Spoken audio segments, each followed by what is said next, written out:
संगीत और धर्म, इसके परस्पर संबंध पर आज चर्चा करेंगे कि दोनों किस तरह से एक दूसरे के पूरक हैं और इनके मध्य क्या संबंध है। जैसा कि हम सभी जानते हैं, भारत हमेशा से एक धर्म प्रधान देश रहा है, एक अध्यात्म प्रधान देश रहा है। यही कारण है कि यहाँ की समस्त कलाएं, दर्शन, चिंतन आदि इसी ओर उन्मुख रहे हैं। परिणाम स्वरूप धर्म से उनका घनिष्ठ संबंध रहा है।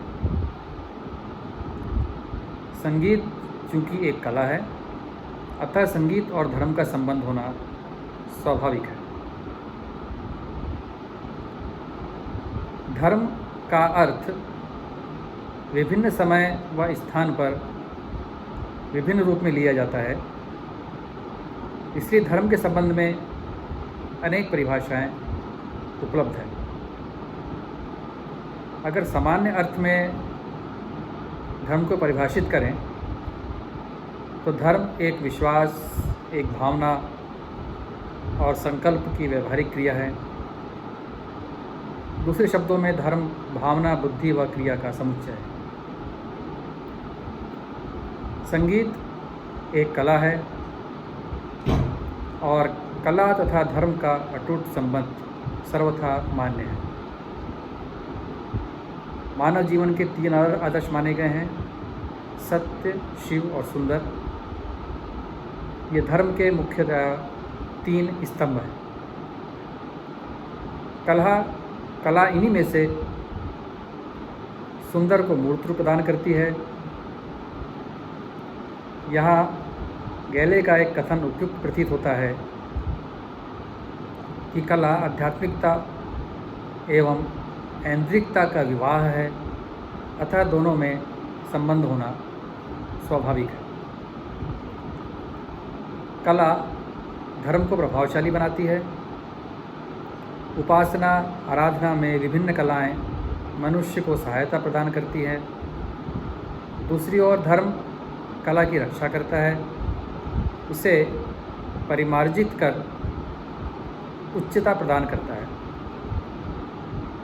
जब भारत पर दूसरी जातियों के आक्रमण हुए, या कह सकते विदेशियों के आक्रमण हुए, उन्होंने हमारी संस्कृति व कलाओं को नष्ट करना चाहा, तो धर्म ने, इसे हम कह सकते हैं धार्मिक नेता तथा धार्मिक स्थलों ने इन्हें प्रश्रय देकर बचाए रखा। हवेली संगीत के रूप में मुगलों के चंगुल से बचकर काव्य और संगीत उसी प्रचलित रूप में जो उस समय प्रचलित थे, ध्रुपद, धमार, इन शैलियों में मंदिरों में ही सुरक्षित रह पाया। इसी प्रकार जब कलाएं पतोन्मुख हुई, उन पर अनैतिकता का प्रभाव पड़ा। धर्म के प्रभाव के कारण ही वे अपना परिष्कृत व उज्ज्वल रूप बनाए रखने में समर्थ हुए। अतः ये कह सकते हैं कि कला व धर्म एक दूसरे की सहायता से पुष्ट और उन्नत होते थे। विभिन्न कलाओं की तरह संगीत भी धर्म से जुड़ा रहा। वैदिक काल से आज तक संगीत व धर्म का यह संबंध बराबर बना रहा। जिस प्रकार संगीत 2 रूपों में, शास्त्रीय तथा लोक संगीत में रहा, उसी प्रकार संगीत 2 धाराओं में बहता आ रहा है: अलौकिक संगीत व लौकिक संगीत। स्वयं भगवान शंकर और ब्रह्मा जी से लेकर मतंग, भरत, नारद आदि ने संगीत को आध्यात्म की सहयोगिनी बनाकर रखा। प्राचीन ऋषि मुनि अपने आराध्य देव की स्थिर व तल्लीन होकर संगीत की अलौकिक उपासना करते थे। दूसरी ओर इंद्र आदि के दरबार गायन वादन नृत्य का आयोजन मनोरंजन हेतु चलता था। अप्सराओं द्वारा संगीत का प्रयोग कर ऋषियों की तपस्या भंग करने के प्रयास भी किए जाते थे। इस प्रकार के संगीत पूर्णतः लौकिक थे। अब हम देखते हैं विभिन्न कालों में धर्म और संगीत का संबंध किस तरह से रहा। सर्वप्रथम वैदिक काल में धर्म और संगीत परस्पर संबंधित थे।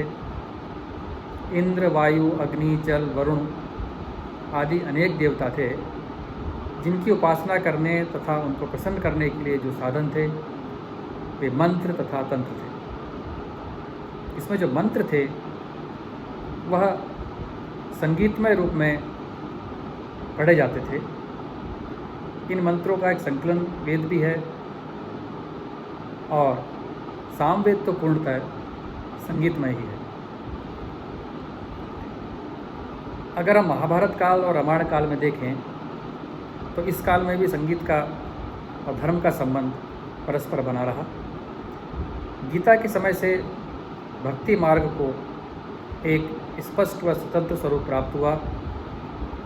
यह कहा जा सकता है कि श्री कृष्ण ने अपने आराध्य को प्राप्त करने व मोक्ष प्राप्ति का सरलतम उपाय भक्ति संकीर्तन में बताया। कृष्ण ने अनेक स्थानों पर गीता में भक्ति व कीर्तन शब्दों का प्रयोग किया है।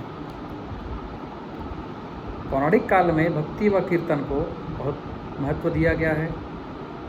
विष्णु पुराण में कहा गया है कि जिस प्रकार अग्नि से स्वर्णादि धातुओं की अशुद्धियों का नाश होता है, उसी प्रकार भक्तिपूर्वक किया हुआ भगवत कीर्तन सभी पापों का नाश करने का उत्तम साधन है।